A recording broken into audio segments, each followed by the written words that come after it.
Bir kent düşünün. Cennet gibi bir doğası var. Çok zengin ama aynı zamanda korsanların hedefinde. Peki ya siz o dönemde böyle bir yerde yaşamak ister miydiniz? İşte biz tam olarak oraya doğru yola çıktık. Nereye? Fasilis Antik Kenti'ne. Fasilis Antik Kenti'ne. Peki bu kent abartıldığı gibi mi yoksa gerçekten Akdeniz'in en tehlikeli liman şehirlerinden biri miydi? Şimdi birlikte keşfedeceğiz.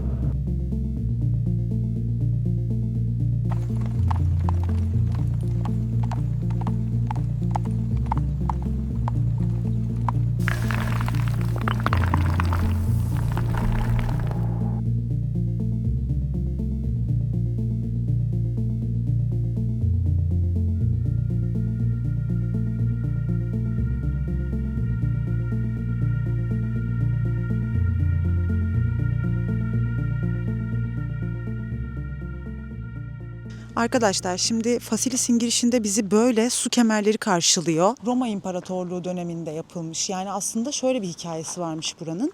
Burası Fasilis Antik Kenti ve burası deniz kenarında bir şehir aslında. Ama ona rağmen su yok şehirde. Roma İmparatorluğu da kilometrelerce uzaktan su getiriyorlarmış buraya. Yani hep su taşıyorlarmış buraya. Bu su kemerleri de o dönemden kalma. Tekrar bakalım hatta şöyle yakından. İyi ki bu su kemerini yaptık. O kadar sağlam oldu ki yüzlerce yıl ayakta kalacak gibi duruyor. Su kemerlerinin arkasındaki alanda ilerliyoruz.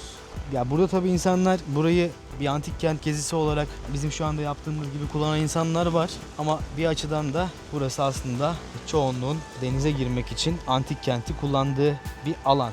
Onun için burada bir başta şurada bir araba trafiği, bir otopark alanı gibi kullanılan bir alan var. Hatta içeriler, ormanın içi komple otopark gibi kullanılıyor.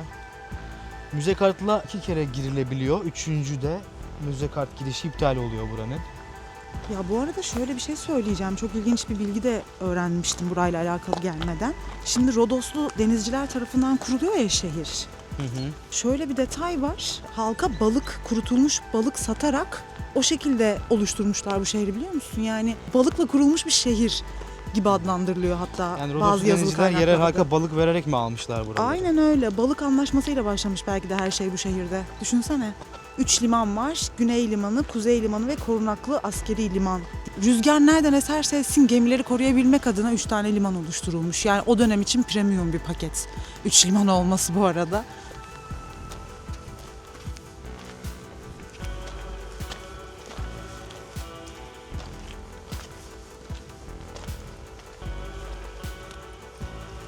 Verelim mi? Harika duruyor.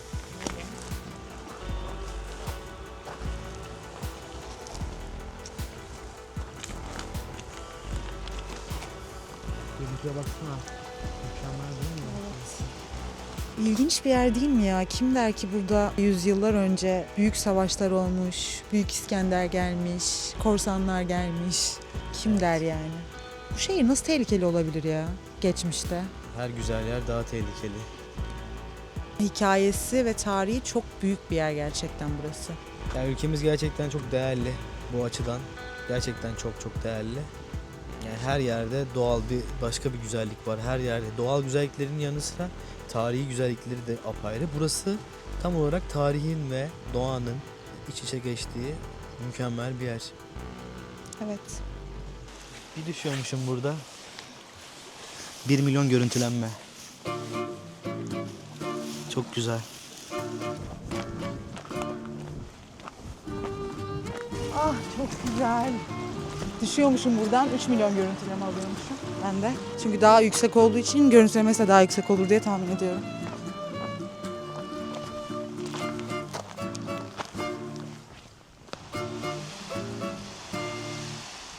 Aslında buraya gezince böyle etrafta taşlar, antik kent, kalıntılar falan böyle hani her şey evet eski ama eskiliğin, bu tarihin verdiği hafıza çok anlaşılmıyor. Evet eski ama ne kadar eski? Bunu tam olarak zihinler, en azından ortak zihinler çok algılamıyor ama burası gerçekten çok eski. Yani buranın tarihine baktığımızda kaç yılında kurulmuştu burası?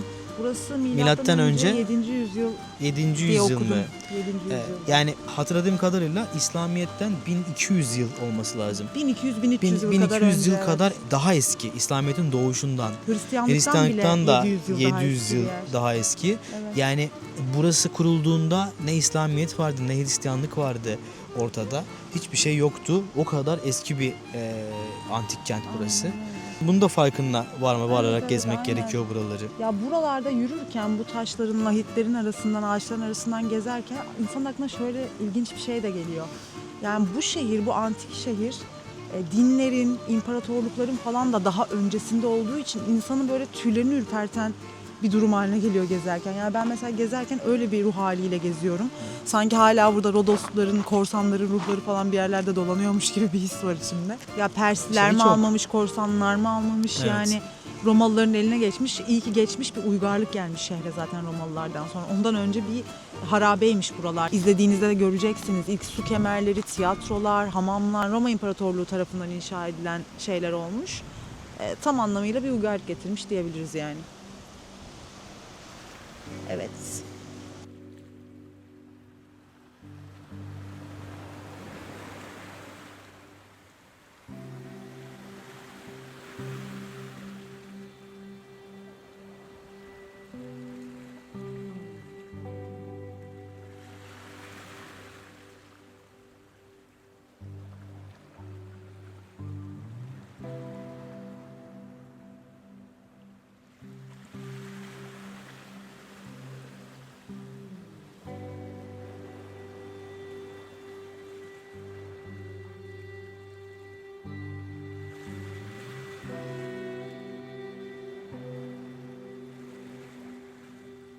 Siz hala Yıldız Rotası kanalına abone değil misiniz yoksa?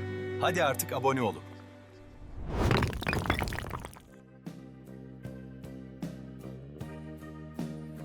Evet, burası ticaret yolu. Bir zamanların alışveriş merkezi de buralardı. Aynen AVM'leri buralardı. Evet. Ya bir de o zamanlarda buralarda şarap, zeytinyağı, aromatik bitkiler falan üretiliyormuş. Tam bir ticaret merkeziymiş yani. Dükkanlardan biri. İçine giriyoruz. Böyle bölüm bölüm dükkanlar var. Buralarda esnaflar bir şeyler satıyorlardı. Ya da baharat, kurutulmuş balık, zeytinyağı, artık her neyse bölüm bölüm dükkanlar var. Şu taraflara doğru ilerleyelim. Kentin görünümü bu şekilde.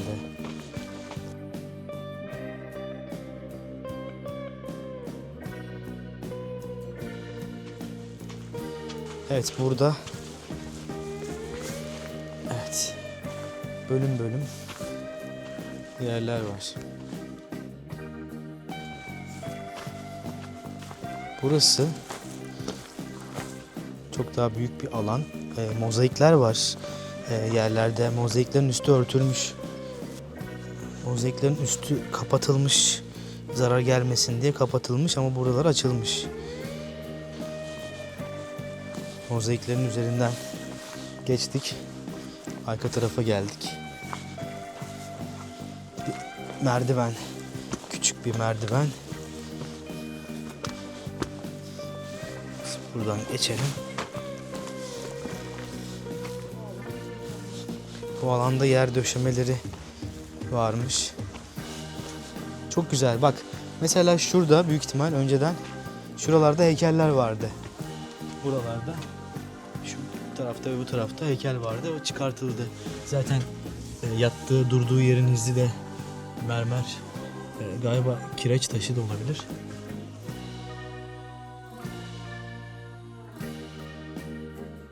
İnsanlar banyo yapmayı ihmal etmiyorlarmış. Roma hamamı. Taşların yapısı değişiyor. Kiremite benzer bir taş gelmiş.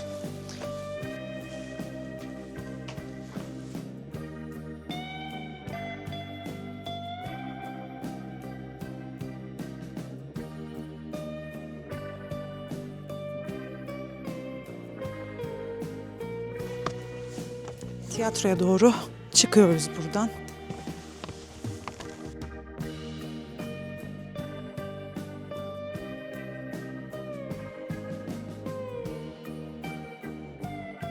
tiyatroya çıktık, arkamıza aldık. Burası gerçekten güzel, doğasıyla birlikte çok güzel bir tiyatro. Tamamlayıcı. Evet, yani inanılmaz bir tiyatro. Daha büyükleri var, daha büyüklerini gördük ama burası da nispeten daha sağlam kalmış. Tabii biraz ağaçların vermiş olduğu bitki örtüsünü kapatmış olduğu yerler de çok ama mükemmel bir yer. Ya bana ne düşündürdü biliyor musun burası? Yani burada bir tiyatro izlediğini düşün ya da bir siyasi arenaya katılmışsın. Ya bilmiyorum, ilginç bir atmosfer gerçekten. Büyüleyici geldi. Harika. O zaten direkt yani böyle yerler, antik kentler gezince direkt o yıllara bir ışınlanıyorsun. Bir zaman sıçraması yaşıyorsun kafanda. O da seni farklı yerlere götürüyor ister istemez. Bir kafanda hani şurada canlandırma yapıyorsun yani o zamanlarda. Bu neymiş ya? Nane sandım da nane değil. Değil mi? Yok. Ama çok naneye benziyor. Bir tane bebek varmış burada. Çok yumuşak. Ne haber?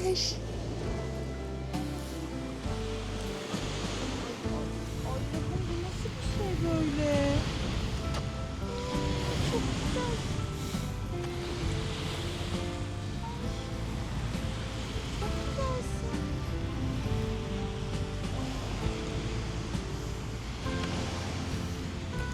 Hadi mama verelim ona. Güzel bir şey o ya. Tut mama verelim. Hadi gel sana sana mama konuşamadım. Hadi gel sana mama verelim. Ulan var ya. Hadi gel sen ama. Hadi gel Hadi sana gel sen ama.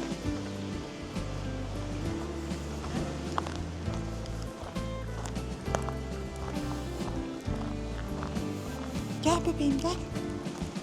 Gel yavru kuş. Gel.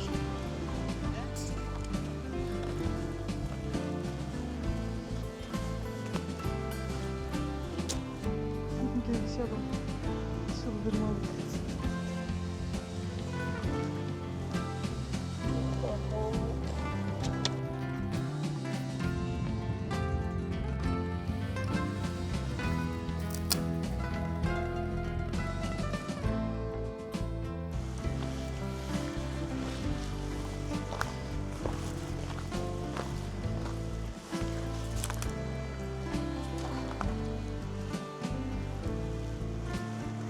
Çok güzel.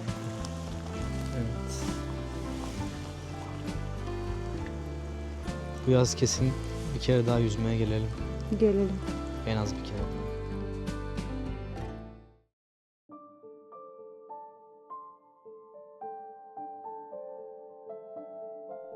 Şimdi burada dalga sesleri var. Sessizliğin verdiği büyük huzur. Ve zamanın ağır, usul yürüyüşü. Taşın dili suskun olsa da denizin dili anlatır. İnsanın zamana bıraktığı iz, gün gelir bir başkasının denizde ayağına batar. Buradaydı der, geçti der, bir hayat vardı der. Ve insan kaybolsa bile yaşadığı hayatın anlamı kaybolmaz. Rüzgarın bile yolu hatırladığı yerde hatıralar taşlara kazınmış durur.